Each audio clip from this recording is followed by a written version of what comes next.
meus queridos alunos, vamos iniciar hoje mais uma videoaula super interessante. O tema agora é o imperialismo na Ásia, respectivamente nestes países, na Índia, na China e no Japão. Então vamos imaginar que naquela época dos descobrimentos, das grandes navegações, os navegadores ingleses, portugueses, espanhóis cruzaram mares, e conquistaram novas terras, para suas nações. Então esse período da história, por volta do século XV, século XVI, é chamado de colonialismo, grandes navegações. Aí nós vamos então imaginar que alguns outros países vão entrar nessa corrida um pouco posteriormente, e aí vão também reivindicar não só terras para a América e para a África, mas também terras para o lado asiático e também do lado australiano, Então, o país assim que foi pioneiro nessa questão da chegada no continente asiático, como fazer colônias, seria a Inglaterra, A Inglaterra, nós sabemos que é o primeiro país do mundo que desenvolveu a Revolução Industrial, Tudo começou, a questão tecnológica, nas cidades inglesas, As primeiras indústrias, as manufaturas têxteis. Enfim, então vamos imaginar a Inglaterra querendo penetrar nos territórios asiáticos, mas não somente para conquistar terras. Ela agora tinha um intuito de fazer mercado para vender os seus produtos, Porque ela tinha lá já as suas fábricas. Então vamos ver, no imperialismo, que também começa lá no século XVII, XVIII, e ele fica muito forte no século XIX, ele vai buscar então mercados consumidores e novas regiões de fornecedores de matérias-primas. Então não só ele vai querer vender o que ele já fabrica, mas ele também vai querer matérias-primas daquela região para suprir as suas indústrias. Bem, e na medida que também há um acúmulo de capital, ele quer investir esse capital em regiões periféricas do planeta Terra, nesses outros continentes que já foram citados aqui, como África, como Ásia, por exemplo. Muito bem, a justificativa que os ingleses, principalmente, porque eles foram os pioneiros a chegar na Ásia, que eles tinham para explicar por que eles tinham esse direito de estar chegando num continente novo ou num país novo e dizer-se superiores. Eles tinham justificativa do darwinismo social. Charles Darwin, um cientista que escreveu o livro as teorias das espécies, A história da evolução do homem, da natureza, dos animais, A origem das espécies. Ele escreveu esse livro, Charles Darwin, em 1859. E aí, baseado nessa questão da sobrevivência, o mais forte sobrevive, o ambiente seleciona os organismos que são mais adequados, então dois pensadores da área sociológica, um se chamava Herbert Spencer e o outro Rudyard Kipling. Eles então pegaram e adaptaram a teoria do Darwin, do que mais forte sobrevive, que existe o primitivo e existe a civilização. Então eles criaram esse conceito de que também dentro dos povos, das raças, haveriam aquelas raças mais evoluídas e aquelas civilizações mais atrasadas. Assim, ajudando a justificar essa tal exploração que os ingleses queriam fazer, dizendo que eles estariam levando a civilização para locais primitivos, levando tecnologia, quando na verdade o que eles queriam, a intenção deles era uma dominação política e econômica daqueles países, daqueles povos, Bem, sabemos hoje, através da ciência, que essa teoria do darwinismo social, que não foi criada pelo Charles Darwin, que foi trabalhada principalmente pelo Spencer e pelo Kipling, é uma teoria que não é justificável dentro da ciência, no século XXI. Muito bem, então com essa missão civilizatória, os ingleses vão chegar em alguns locais aí do continente asiático. O primeiro país que nós vamos falar é da Índia. Muito bem, a Índia, que fica aqui no mapa, aqui nós temos um mapa. A Índia está localizada nessa partezinha aqui, logo abaixo da China. E, na verdade, o domínio inglês dentro da Índia vai começar a partir do século XVIII, quando eles vão terminar a Guerra dos 7 Anos, a Inglaterra com a França, então a Inglaterra vai anexar mais territórios. e principalmente para o lado asiático. Então, ela vai chegar nas terras da Índia, né, através da Companhia das Índias Orientais e Inglesas, e vai criar uma malha ferroviária dentro da Índia, ok? Para escoar as riquezas. Quais eram as riquezas que os ingleses queriam explorar dentro da Índia? O algodão e a juta, porque são plantas que fazem tecidos, e a principal indústria da Inglaterra é a indústria de tecido, né? Então, isso causou um problema enorme dentro da Índia, porque as indústrias de manufaturas indianas não conseguiam competir com o preço dos produtos manufaturados ingleses, os tecidos, né? E aí o que vai acontecer? Os indianos vão ter uma reação. Qual a reação que eles vão ter? Os cipaios, que eram soldados indianos, mas eram recrutados pelos ingleses para trabalhar para eles, né, como um exército, uma guarda, eles eram muito obedientes, apesar de serem indianos, mas um acontecimento causou uma revolta neles. Para que eles pudessem fazer os cartuchos dos armamentos, eles precisavam utilizar uma parte do boi, né, uma membrana que vinha do boi, para fazer o revestimento do cartucho. E o boi é um animal sagrado na Índia. Então, os cipaios se revoltaram porque eles não queriam mais ficar matando os animais para estar fazendo armamentos para os ingleses. Resultado, a briga entre os dois causou um movimento nacionalista, né? Quer dizer, o movimento cresceu, não só os cipaios, mas agora muitas outras pessoas da Índia se envolveram. Quem venceu isso foi os ingleses, e aí, de uma vez por todas, a Inglaterra vai assumir o domínio da Índia e vai estabelecer ali um regime de protetorado, né? E aí, ainda naquele momento, até aquele momento, os indianos ainda tinham cargos de chefia, apesar dos ingleses estarem dominando grande parte do governo e da economia. Mas a partir da revolta dos cipaios, os ingleses vão nomear somente ingleses para cargos importantes da Índia. Bem, e só por curiosidade, a Índia vai ficar sob o domínio dos ingleses até 1947, quando Gandhi, né, o Mahatma Gandhi, vai liderar uma revolução sem armas, né? E aí a Índia consegue se libertar da Inglaterra e se divide entre Índia e Paquistão. Muito bem, agora nós vamos falar da influência da Inglaterra num outro país da Ásia, que é um dos 5 maiores do mundo, a China. Tá? Aqui a Índia, a China está aqui. A China tinha o seu mercado fechado no século 17 e 18 para qualquer país. A China vivia da sua agricultura, né? Como era? Era uma dinastia, tinha imperador. Naquele momento, no século 18, havia a dinastia Manchu, que tinha o seu imperador, e abaixo do imperador havia os funcionários públicos de cargos altos importantes que faziam toda a burocracia, a organização do Estado chinês, que eram os mandarins. Abaixo dos mandarins, né, que eram as pessoas importantes, né, tipo como se fosse uma nobreza, a gente tinha aí os donos das terras, que eram os proprietários agrícolas, né, abaixo deles, e os camponeses, que eram em maior número, né? Bem, então toda a economia da China era baseada na agricultura naquele momento, século 17, século 18. Eles não tinham contato com nenhum país, somente o porto de Cantão conseguia fazer algum comércio com o exterior. Deixa eu mostrar para vocês. Cantão está aqui embaixo. Muito bem. E aí, na verdade, como é que os ingleses vão fazer para chegar dentro da China se a China não abrir os portos? A Índia tinha o consumo do ópio, que é uma planta que na Índia, dentro de um certo limite de uso, era usado como um remédio, uma planta medicinal. Mas se passasse de uma certa quantidade, seria tido como uma droga que viciava. Então o que os ingleses pensaram? Poxa, eu vou tentar vender esse ópio na China. Como não era permitido, eles começaram a fazer contrabando. E esse contrabando começou, gente, a viciar muitas pessoas dentro da China, né? Então, esse vício causou um problema de saúde pública. O próprio imperador da China escreveu para a rainha Vitória da Inglaterra pedindo uma providência. Por quê? Porque ela tinha que impedir esse comércio ilegal.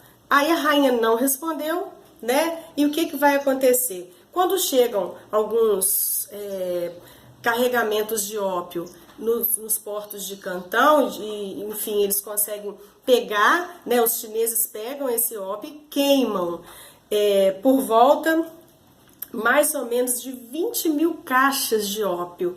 Aí os ingleses vão se revoltar e vão declarar guerra para a China. Então, nessa guerra, quem vai vencer a guerra do ópio, que começa em 1839 e dura até 1842, que na verdade foram 2 momentos de guerra, né? 2 guerras do ópio. Sempre quem termina vencendo essa questão são os ingleses. E aí o resultado é: China, você vai ter que abrir portos para os ingleses, né, para que a Inglaterra possa comercializar com vocês, vender produtos ingleses aqui também. Então, 5 portos são abertos e a ilha de Hong Kong vai ser cedida para os ingleses. Inclusive, ela vai ficar sob a seção dos ingleses e ela vai conquistar a sua independência das dominações só em 1997. Bem, e aí, a partir de então, os ingleses começam a chegar dentro da China, principalmente com missionários cristãos, né? Algumas pessoas vão ser, vamos dizer assim, catequizadas pelos cristãos, vão levar a palavra do cristianismo para as terras da China, que até então era proibido, né? E aí, então, outros países como a França, como a Rússia, vão se interessar em fazer comércio. Então, juntando a França com a Inglaterra, vão invadir a cidade de Pequim, com o apoio dos russos. E aí, a cidade de Pequim, que está aqui no mapa, aqui, ó, sendo invadida por esses 3 povos diferentes, franceses, ingleses e russos, vão obrigar os chineses a assinar um outro tratado, né, o Tratado de Tianjin, que vai obrigar a China a abrir mais 11 portos para não só a Inglaterra agora, como também para a França e para a Rússia. Abrindo os portos, então, o que vai acontecer? Alguns camponeses que já tinham estudado a doutrina cristã, né, já que o cristianismo chegou, juntando a ideias de cunho socialista, de cunho assim, de uma reforma social, eles também eram contrários à exploração do governo do imperador. Então, os camponeses cristãos, na cidade de Taiping, fazem uma revolução, não só contra os imperialistas, como também contra o governo autoritário da China. E aí, nessa Revolução Taiping, que começou em 1851, vai durar até 1864, eles vão ocupar a cidade de Nanquim, as tropas inglesas vão chegar junto com as tropas chinesas, vão acabar com essa revolução e 20 milhões de pessoas serão mortas nessa Revolução Taiping, que podemos dizer que é uma revolução camponesa. E também uma outra forma de reação à abertura dos portos foi a Guerra dos Boxers. Quem eram os Boxers? Era uma irmandade secreta, chamada Punhos de Ferro. Na verdade, eles não eram contra o imperador, eles eram contra os ingleses estarem dominando a China. Então, essa revolta ela começa na cidade de Pequim, né? E ela vai crescer numa proporção nacionalista, tá? Essa revolta ela vai, no final, dar vitória para os ingleses, que vão levar exércitos para, né, conter esses rebeldes Boxers, e a China então vai ter que fazer mais concessões econômicas aos ingleses. E por último vamos falar do Japão.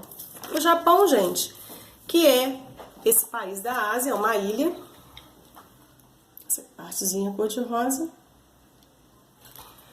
Muito bem, o Japão, que no século XVIII até o século XIX vivia aí um império, né? Tinha o imperador e tinha como se fosse um primeiro-ministro, um cargo que ele que administrava, ele comandava a política, a economia, a sociedade, as decisões. Apesar do imperador, era o shogun, era o cargo como se fosse um primeiro-ministro, era quem realmente governava. Abaixo do shogun estavam os daimyos, que eram os proprietários de terras, né? Os donos das terras, e os samurais, que também era como se fosse uma nobreza, um exército que trabalhava para os donos das terras, os daimyos, e também na proteção do imperador e do shogun, né? Abaixo dessas pessoas, então, estavam os camponeses, que eram tratados como servos, porque o Japão vivia num regime feudal em pleno século XVII e XVIII. Bem, essa época era chamada de Era Edo. Existia um imperador e existia um shogun que naquele momento que o Japão estava fechado para qualquer forma de comércio com qualquer país, onde apenas a cidade de Nagasaki estava aberta ao comércio, né? Até o momento em que o Japão foi feudal, Nagasaki está aqui. Num certo momento, ninguém pressiona para essa abertura, nem ingleses, nem franceses, mas os norte-americanos, né? Os Estados Unidos, através do Comodoro Perry, eles vão chegar até o Japão e vão forçar uma entrada. Essa entrada forçada ela vai acontecer em 1853. E o que vai acontecer? Tanto o imperador quanto o shogun, eles vão pensar, meu Deus, o que é que os ingleses fizeram com armamentos na China?